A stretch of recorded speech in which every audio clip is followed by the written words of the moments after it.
വിശ്വസിച്ച് പ്രാർത്ഥിക്കുക. പ്രേ in faith. നമ്മൾ പല കാര്യങ്ങളും ദൈവത്തിൻ്റെ മഹത്വവും നമ്മളും ദൈവവും ഒന്നാകുന്നതിനെക്കുറിച്ചൊക്കെ പറയുകയും വചനമെടുക്കുകയും ചെയ്തു കഴിഞ്ഞപ്പം കർത്താവിന് നിർബന്ധമുള്ളൊരു കാര്യമാണ്, നിങ്ങൾ പറയുന്നത് വിശ്വസിക്കണം. കർത്താവ് ഒരു ഉപന്ന കാര്യം പറഞ്ഞാൽ കർത്താവിന് പറഞ്ഞേച്ച് ചെയ്യത്തില്ല എന്നൊരു കാര്യം ചിന്തിക്കാൻ പോലും ഒക്കത്തില്ല. കർത്താവ് ചെയ്യുമെന്ന് പറഞ്ഞാൽ അത് ചെയ്തിരിക്കും. പക്ഷെ നമ്മൾ എത്രമാത്രം അത് പ്രാപിച്ചെടുക്കുന്നു എന്നുള്ളതാണ്. പലപ്പോഴും നമ്മൾ ചോദിക്കുന്ന ഉടനെ ഉത്തരം കിട്ടണമെന്നില്ല. കാരണം അതിന് പല കാര്യങ്ങൾ ദൈവം അതിൻ്റെ പുറകിൽ ഓർക്കസ്ട്രേറ്റ് ചെയ്ത്, അതായത് അത് അറേഞ്ച് ചെയ്തുകൊണ്ടേയിരിക്കുക.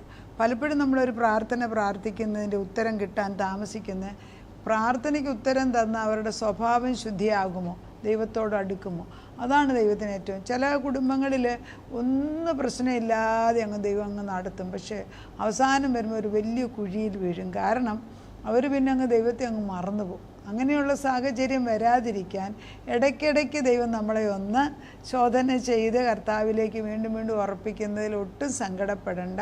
എന്നും പറഞ്ഞ് എന്നും ദുരിതം ദൈവത്തിൻ്റെ അല്ലതാനും. രണ്ടും മനസ്സിലാക്കണം. We need to way the balance. എന്നും കഷ്ടവും ദുരിതവും അത് ദൈവത്തിൻ്റെ അല്ല. കഷ്ടവും ദുരിതം ഒരു സൈഡിൽ കൂടെ വരും, പക്ഷെ അതിൻ്റെ കൂടെ നീക്കുപോക്കും പോക്ക് വഴിയും പറയുന്നില്ല. 1 കൊരിന്ത്യർ 10:13 മനുഷ്യർക്ക് നടപ്പല്ലാത്ത പരീക്ഷ നിങ്ങൾക്ക് നേരിട്ടിട്ടില്ല. എനിക്ക് മാത്രമേ കഷ്ടമുള്ളെന്ന് പറയുമ്പോൾ അങ്ങനെ ഒരു കാര്യമില്ലെന്ന് വചനം പറയുന്നു. മനുഷ്യർക്ക് നടപ്പല്ലാത്ത പരീക്ഷ നിങ്ങൾക്ക് നേരിട്ടിട്ടില്ല. ദൈവം വിശ്വസ്തൻ.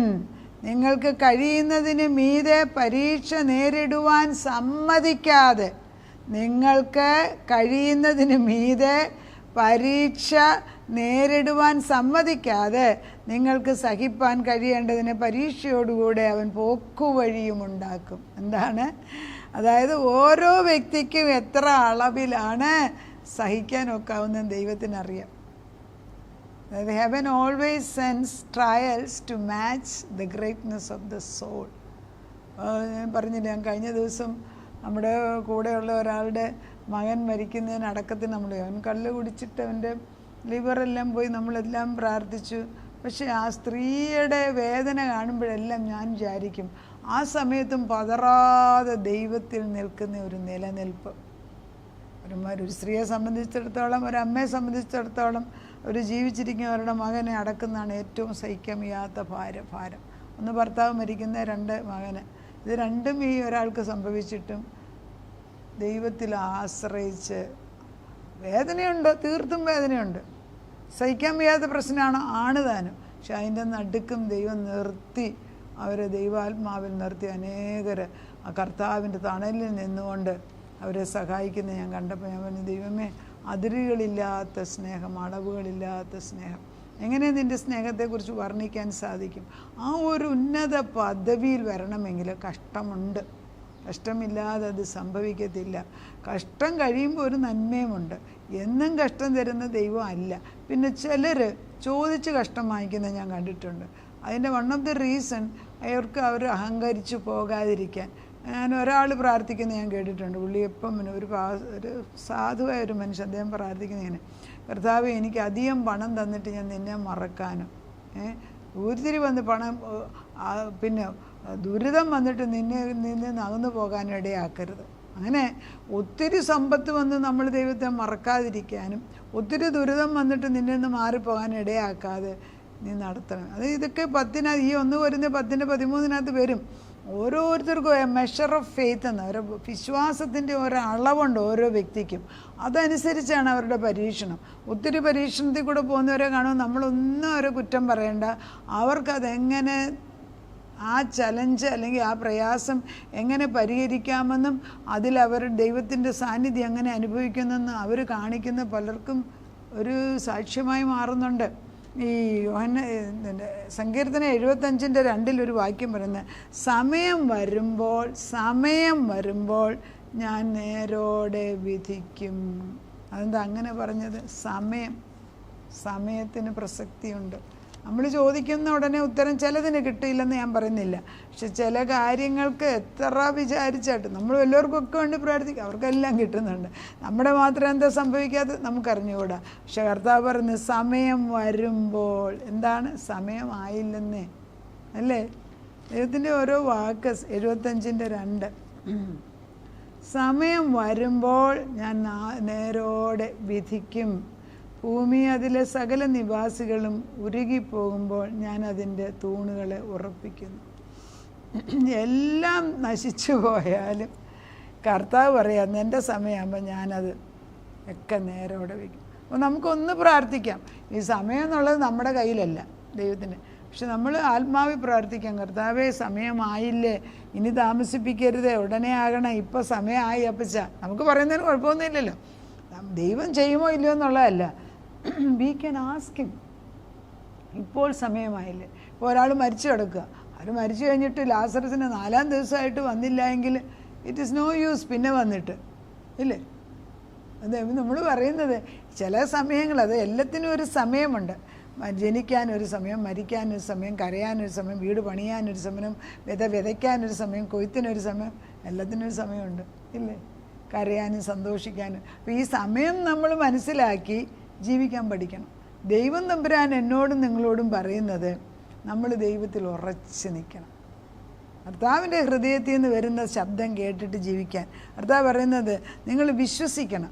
ഈ മർക്കോസിൻ്റെ സുവിശേഷം 11:24 വാക്യം ഇങ്ങനെയാണ് വരിക്കുന്നത്: നിങ്ങൾ പ്രാർത്ഥിക്കുമ്പോൾ യാചിക്കുന്നതൊക്കെ ലഭിച്ചു എന്ന് വിശ്വസിപ്പേൻ, എന്നാൽ അത് നിങ്ങൾക്ക് ലഭിക്കും.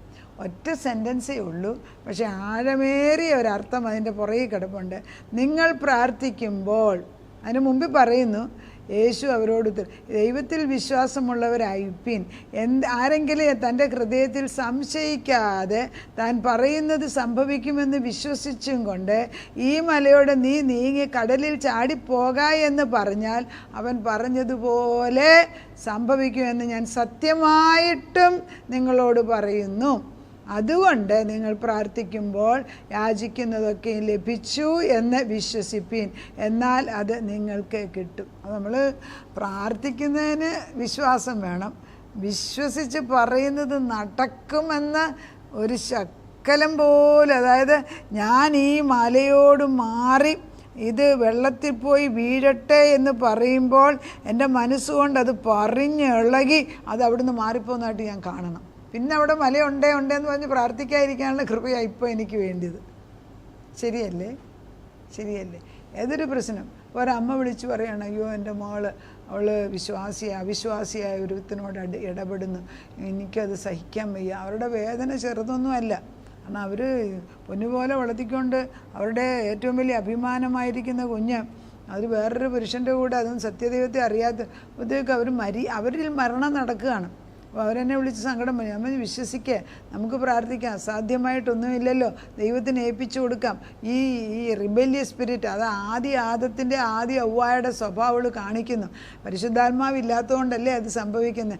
അമ്മയ്ക്കും അപ്പനും ഒരു സഹായിയും ഒരു ചൈതന്യവും ഒരു സ്നേഹവും ഒരു തണലും താങ്ങുമായിട്ട് നിൽക്കേണ്ട മക്കൾ ഇങ്ങനെ തലതിരിഞ്ഞ് പോകുമ്പോഴത്തേക്ക് നമുക്ക് സഹിക്കുമോ? അപ്പോൾ ദുഷ്ടലോകത്തിൽ ജീവിക്കുന്ന ഈ മക്കളെ തിരിച്ചു കൊണ്ടുവരാൻ നമുക്ക് വിശ്വാസം ഇവിടെ ആവശ്യം. അത് ഞാൻ പറഞ്ഞാൽ അതാണ് എനിക്കപ്പോൾ ആ വിശ്വാസത്തിൻ്റെ ബലമാണ് എനിക്ക്. കർത്താവേ വചനം പറയുന്നു, ഞാൻ വിശ്വസിച്ചാൽ സംശയിക്കാത്ത വിശ്വാസം എനിക്ക് കിട്ടുക. അപ്പോൾ നമ്മൾ ദൈവത്തിൻ്റെ മുഖത്തേക്ക് നോക്കിയിട്ട് ദൈവം പറയുന്നത് പോലെ കണ്ടുകൊണ്ട് ഈ മല മാറി ഈ മഹാസമുദ്രത്തിൽ പോകട്ടെ, ഇനി ഈ മല അവിടെ നിൽക്കത്തില്ല എന്ന് പറഞ്ഞു കഴിയുമ്പോൾ ദൈവമേ മല മാറ്റി തന്നതിന് നന്ദി എന്ന് പറഞ്ഞ് സന്തോഷിക്കാനുള്ള ഹൃദയം നമുക്ക് ഉണ്ടോ? ഈ വിശ്വാസം എന്ന് പറയുന്നത്, അതിൽ ഈ അബ്രഹാമിനെ വിശ്വാസികളുടെ പിതാവെന്ന് വിളിക്കുമ്പം അബ്രഹാമിനെ വിളിച്ചു മാറ്റുമ്പോൾ 75 വയസ്സായി.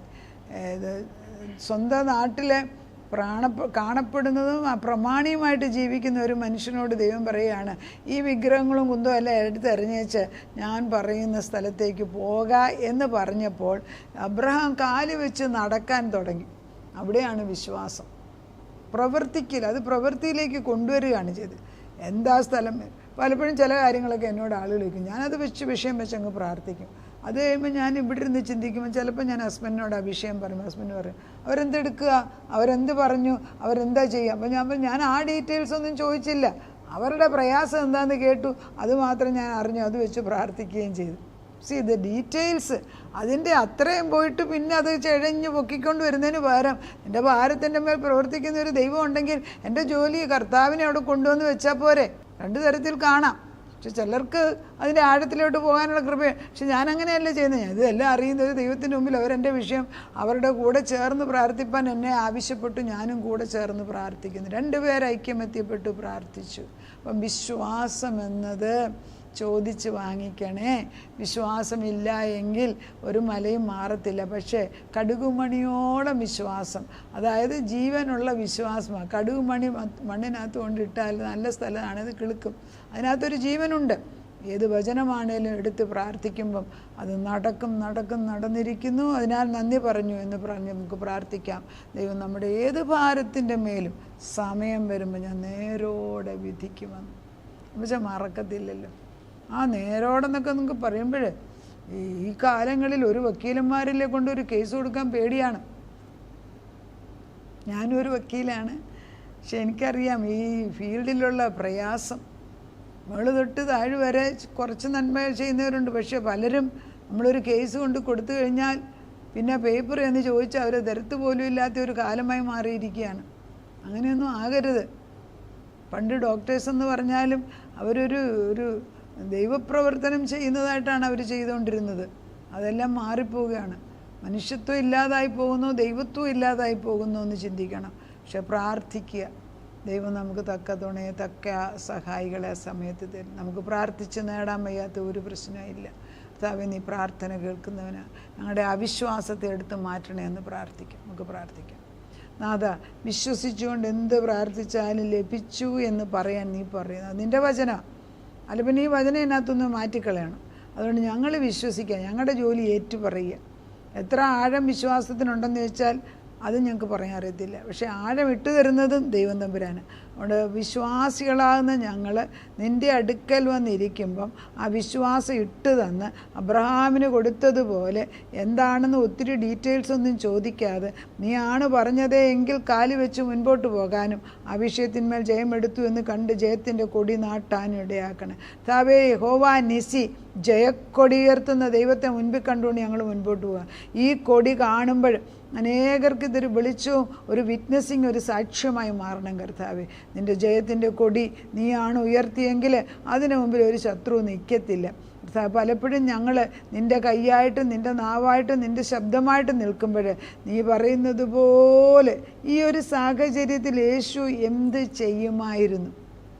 അതെ, അങ്ങനെ ചിന്തിച്ചുകൊണ്ട് യേശു ഈ വിഷയത്തിൽ എന്ത് പ്രവർത്തിക്കുമായിരുന്നു, അങ്ങനെ ചിന്തിച്ചുകൊണ്ട് സംസാരിക്കാനും പ്രാർത്ഥിക്കാനും പഠിപ്പിക്കണം.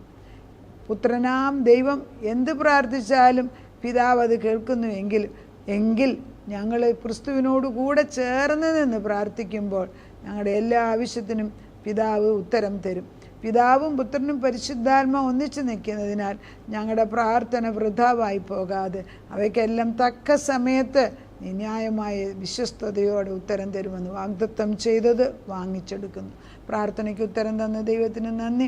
അപ്പച്ചൻ്റെ മുമ്പിൽ അയക്കുന്ന ഓരോ പ്രാർത്ഥനയും സൗരഭ്യവാസനയുള്ള ധൂപകലശത്തിൽ വന്ന് വീണിട്ട് ഉത്തരവുമായിട്ട് കടന്നു വരുന്ന ഓർത്തിട്ട് നന്ദിയോടെ സ്തോത്രം. അത് അയക്കുമ്പോൾ ഒരു ദൂതനെ കൂടെ അയച്ച് അത് ഞങ്ങളുടെ ഭവനത്തിൽ കടന്നു വന്ന് പ്രവർത്തിച്ച് കാണിക്കുന്നതിനും നന്ദി പറയുന്നു. പ്രാർത്ഥന കേട്ട് ഉത്തരം തന്ന ദൈവത്തിന് നന്ദി. യേശു ക്രിസ്തുവിൻ്റെ പൊന്നുനാമത്തിൽ തന്നെ. ആമേൻ.